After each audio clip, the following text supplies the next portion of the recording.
Hey, welcome back to the RV Kitchen. Man, am I hungry for a tortilla scramble now. We keep talking about food. It's going to be shorter and shorter shows, Evada, I think.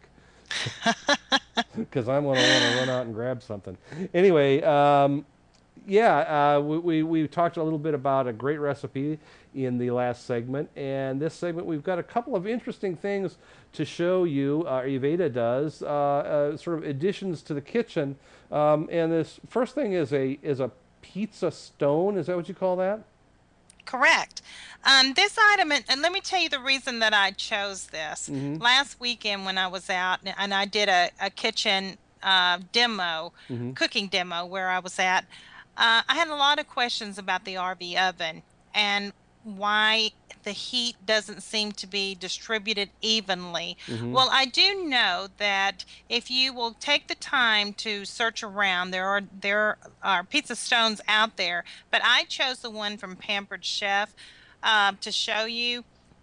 If you would take that stone and put it on the bottom metal shelf that's right above the flame in your oven. Mm-hmm. Put it down in there and where it's the indented part, not on the little holes on the sides, but right in the center. What that's going to do is it is going to absorb that heat and make it distribute out into your oven evenly. I So see. even if you're using this thing to actually bake on, if you're doing your cookies or your pizza or your French bread, whatever you're doing, it doesn't matter.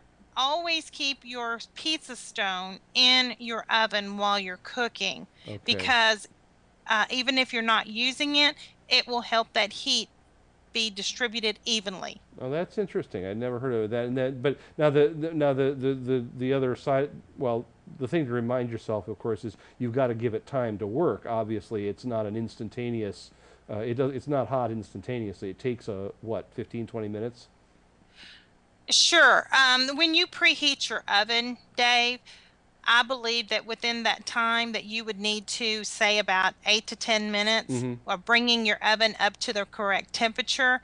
Uh, all that time it is absorbing into that pizza stone. Okay. And by the time that you've allowed that proper time, just go ahead and put your dish in. Mm-hmm. But obviously, maybe I need to clarify it just a little bit more. If you're going to use this thing to actually cook on, then it's not going to lay on that bottom metal pan. It's going to actually be up on the rack where it's Okay. supposed to be. Right. But if you're not using it, then just leave it on that bottom metal rack Mm-hmm. or plate right above the flame so that way it can help in the distribution of the heat. Okay. So it's not actually in that case. It's not even really on. It's not on a normal oven shelf. In other words, it's literally on the bottom of the oven essentially. Right above the flame. Right, right, yeah, yeah, right above the flame there. Okay, so yeah, it's going to heat up pretty quickly anyhow in that case. So good. All right. So I'd never heard of it being used as a heat distributor that way, but it does make sense. Well, that along with, I heard a lady, she shared with me this past weekend that she actually went and purchased a very thick uh, a piece of slate or a square tile Mm-hmm. that you put through like like a what do you say thing you would do like ceramics. You actually burn these things, Right. Put it in like a but kiln. Right. like a kiln, yes. You can put one of those in the raw one that doesn't have paint on it or anything, but you can also use something like that. Hmm. But I just thought to myself, pizza stone, that'll do it. That's right. Well, and it's made for it's the right size and shape to be in an oven anyhow. Okay. Correct. The next item we were going to talk about is this is something, and I know that you're all about practical things in terms of storage. This sort of combines food and storage together. This is one of these. This is called the Food Saver vacuum sealing system. And what's is this something you take with you in the RV, or is this something that most RVers are going to use at home to store food in advance, or how? What's the game? What's the workflow on this device, and why would you use it? if you have traditional housing and you're just going out RVing on weekends or Mm-hmm. a few months at a time, naturally this is something that you would just keep in your kitchen at home Mm-hmm. and go ahead and prepare your foods ahead of time. That way, you won't have to do that while you're on the road. But Mm-hmm. if you're a full timer, oh, this is something that's going to fit wonderfully in your RV. It Mm-hmm. doesn't have a big footprint, Dave. It's very small, the one that I picked, and this is the one that I have that I'm using. It stands up about 8 inches tall, but on the bottom it's probably no more than 4 or 5 inches in width there, and or depth, I should say. Um, but it works great. What I like about this is you can put your foods in here and you can keep your foods, first of all, from going stale. They will last longer. Mm-hmm. If, for example, if you went out and bought 10 pounds of beans, but you aren't using those on a real regular basis, these are pinto beans, Right. you could go ahead and put them in vacuum pack bags, get the air out of there. And anytime you take the air out, you're preserving that longer. Mm-hmm. Um, I talked about in the earlier segment that about dehydrating. I'm all about taking those dehydrated foods and putting them into these through this food saver vacuum system, Mm-hmm. and put them in whatever you're doing. Put it in sizes that you might use over a week or so's time, so that way you don't have to. You want to save it as long as possible, is what I'm trying to say. Right. Well, now for people that miss, the idea would be, people. I can hear people out there saying, "Well, wait a minute, that's dehydrated food. Why do I need to do more to it?" But what you're preventing there is the moisture from getting back into the food you dehydrated, aren't you? Right. There's going to be three things that are going to get your dehydrated foods in trouble. Mm-hmm. Okay. Number one is moisture. And of course, that comes from air. Okay. You want to take that air away, and that's going to preserve the dehydrated form. Mm-hmm. Number two is temperature. Mm-hmm. If you put this in excessive temperature, it's going to cause your food value to start uh, deteriorating. Okay. And number three is light.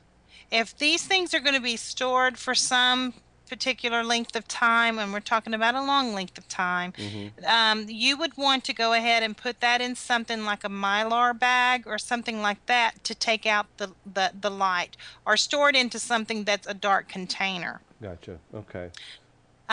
Me personally, what I'm doing is preparing my pantry for the long haul, because we're going to be on the road when we do go for long lengths of time. Yes. And light's going to be an issue. Temperature's going to be an issue. And definitely we got to keep these things dry as we possibly can. So Okay. I'm going to store my things in probably maybe a 2-gallon bucket, Mm-hmm. or inside of a good Mylar bag. Okay, great. And then those things can go, and you don't want even if they're sealed up in this, you don't want them to get into like extremes of heat or cold in general, right?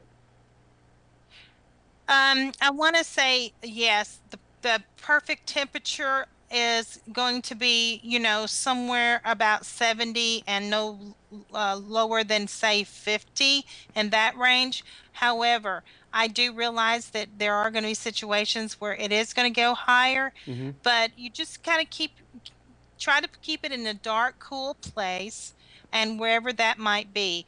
I was talking to Terry about our storage, and hopefully, and we're planning to have some great storage underneath our bed. Mm-hmm. And we believe that's going to be a great place to put extra pantry items. And it's a handy for snacking. Yes, if you don't mind it in your bed sheets, yes.